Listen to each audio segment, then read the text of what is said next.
बिस्मिल्लाह। क्या भी उठा दो।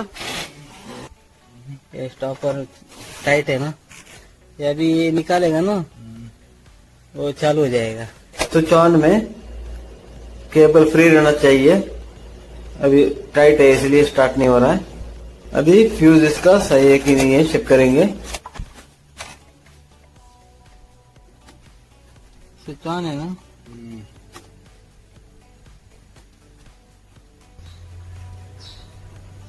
ठीक है, यही फ्यूज लूज कनेक्शन कर रहा है।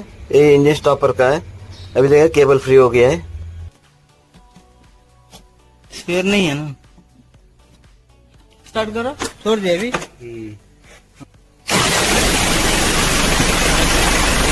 ऑन करो, सही है, ऑन करो, सही।